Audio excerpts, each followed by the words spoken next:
अस्सलाम वालेकुम दोस्तों, कैसे हो? उम्मीद है कि सब खैरियत से होंगे। अल्लाह आप लोगों को ऐसे ही खुश रखे।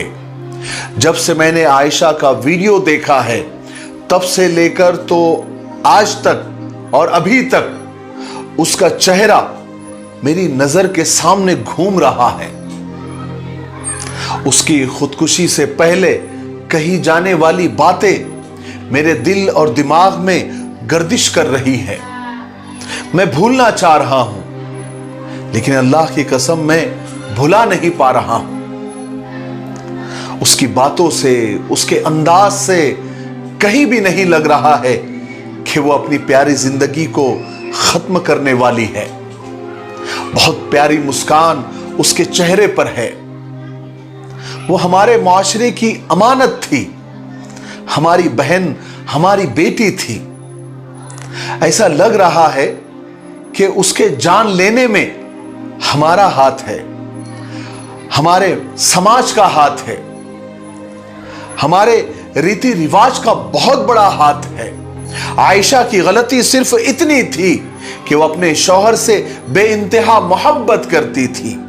उसकी गलती सिर्फ इतनी थी कि वो अपने शौहर की जेबें भर नहीं पा रही थी, उसके पैसों की नाजायज ख्वाहिशों को पूरा नहीं कर पा रही थी, और उसका शौहर ससुराल के पैसों से अपनी डिमांड और अपनी नीड पूरी करना चाहता था। वो जो रंगीन कफन यानी जो कपड़े पहनकर चलता था वो भी ससुराल का था। आयशा की बातों से ऐसा लग रहा है कि वो थक चुकी थी, शौहर से, ससुराल से, समाज से, माशरे से और इसकी रीति रिवाज से। आयशा के माँ बाप भी थक चुके थे ससुराल और उसके शौहर की लालच को पूरा करते करते। आपने वो वीडियो पूरा देखा होगा। आयशा आखिर में कहती है कि मैं जा रही हूं, मुझे नहीं पता कि जन्नत मिलेगी या नहीं। इन अल्फाज से जिगर के टुकड़े टुकड़े हो जाते हैं, कलेजा मुंह को आने लगता है। हैरत होती है आयशा, तुमने ऐसे नाकदरे और लालची इंसान के लिए अपनी जान कुर्बान कर दी, खुदकुशी कर ली, सुसाइड कर ली। हालांकि खुदकुशी और सुसाइड किसी भी हाल में जायज नहीं है, हलाल नहीं है, वो गुनाह है और हराम है और किसी भी मसले का और किसी भी परेशानी का हल नहीं है। ये खुदा से नाउम्मीदी है। मैं दूसरे पहलू पर बात करना चाहता हूं कि जहेज एक लानत है। ये हमारा कल्चर नहीं था, हमारी तहजीब नहीं थी। ये कैसे और कहां से इसको हमने अपना लिया।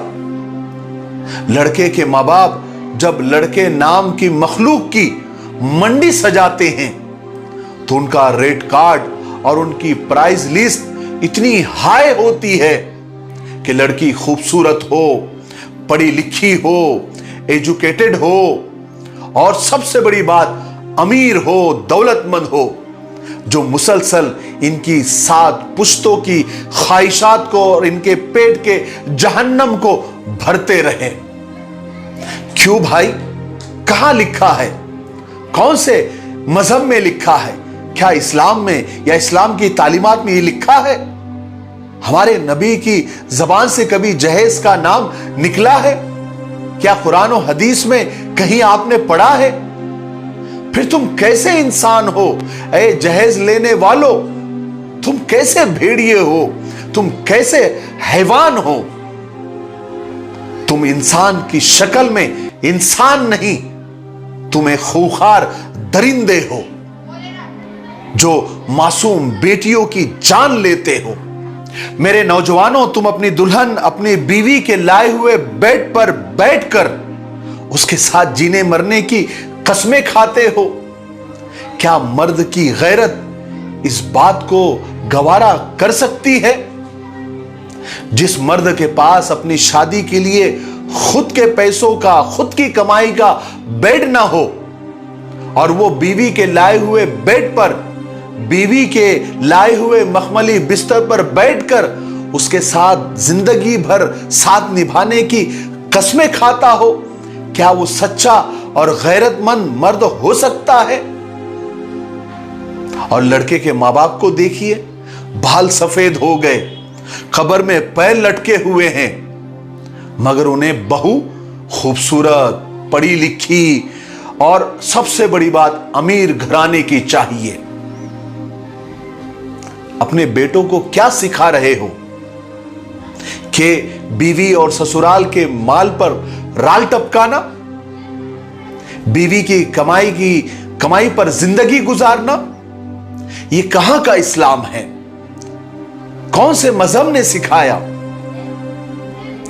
शादियां नंदों की होती है और टेटवा बहू का दबाया जाता है कि जा तेरे घर से कुछ लेकर आ। और बहुत सारी जगहों पर तो बेशर्मी की और बेगैरती की हद पार कर दी जाती है कि नंदों की शादी में बहू का जहेज दे दिया जाता है। हैरत है, अफसोस है। फिर कहते हैं कि हम पर जुल्म हो रहा है, हम पर अत्याचार हो रहे हैं, हमारे खिलाफ कानून बन रहे हैं, हमें मिटाने की कोशिश की जा रही है। फलाना चीफ मिनिस्टर हमसे नाराज हो गया है, फलाना प्राइम मिनिस्टर हमसे गुस्सा हो गया है।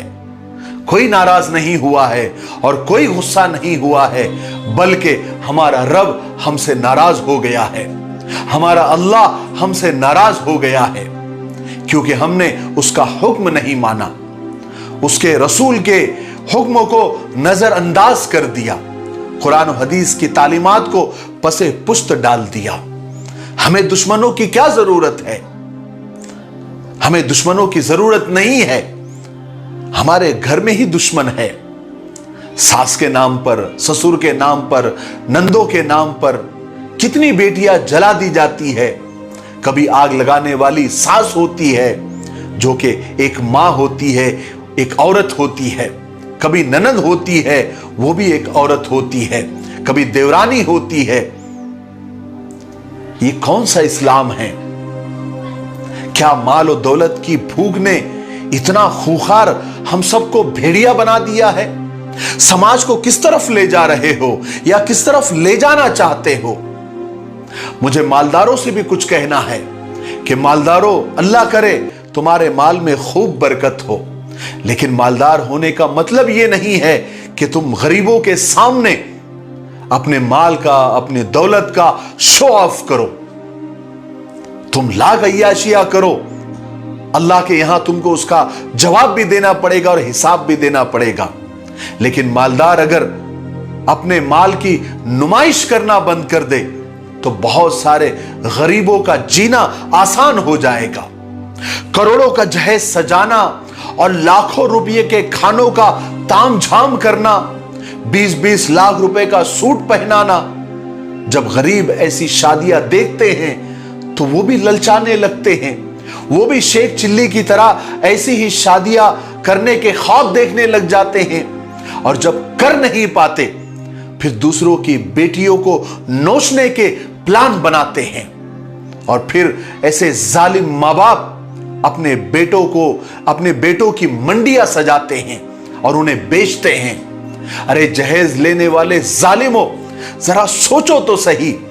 एक लड़की, एक बेटी अपने माँ बाप को छोड़कर आती है, भाई बहनों को छोड़कर आती है, सारे रिश्ते नातों को छोड़कर आती है और फ्री में आती है, कुछ डिमांड नहीं करती और नॉन स्टॉप तुम्हारी खिदमत करती है। उसकी जिंदगी में ना कोई सैटरडे आता है, ना कोई संडे आता है। शौहर की खिदमत करती है, तुम्हारे बच्चों को पालती है, सास ससुर की सेवा करती है और वक्त पड़ जाने पर नौकरी भी करती है, जॉब भी करती है, फिर भी जुल्म का शिकार हो जाती है। एक बेटी से और क्या चाहिए जालिमों, तुमको और क्या चाहिए? मेरे भाइयों, निकाह को आसान करो, जिना को मुश्किल करो। आज इस तामझाम की वजह से निकाह मुश्किल और जिना आसान हो गया है। लानत हो हमारे ऐसे मुआशरे और ऐसे समाज पर जहां जहेज के नाम पर आज भी हमारी बहन, हमारी बेटियों को खुदकुशी और सुसाइड करने पर मजबूर होना पड़ता है। क्या इस बहन की सिसकती हुई आवाज को सुनकर हमारा ज़मीर हमें अंदर से मलामत नहीं करता? क्या हम इसकी खुदकुशी के गुनाह में बराबर के शरीक नहीं है? क्या हमको कयामत के दिन अपने रब के सामने जवाबदेही का एहसास नहीं? क्या हम यौम जजा और सजा के दिन सजा के मुस्तहिक नहीं होंगे? फैसला हम खुद करें। जब तक महंगी शादियों और जहेज के लेन देन करने वालों का सख्त बायकाट नहीं किया जाएगा, तब तक ऐसे हालात पेश आते रहेंगे। जो लोग जहेज लेने या देने वाले होंगे, उनका निकाह ही न पढ़ाया जाए, न उनकी शादियों में शिरकत की जाए। जिनके बारे में यह मालूम हो जाए कि वो जहेज का लेन देन करते हैं या जहेज का लेन देन किया हुआ है, उनका सख्त सोशल बायकाट कर दिया जाए। आप लोगों की क्या राय है कमेंट बॉक्स में जरूर बताएं। और दुआ करते हैं हम सब मिलकर कि फिर कोई आयशा सूली पर न चढ़े, फिर कोई आयशा पानी में न डूबे, फिर कोई आयशा आग में अपने आप को न जलाए। अस्सलामु अलैकुम व रहमतुल्लाहि व बरकातुहू।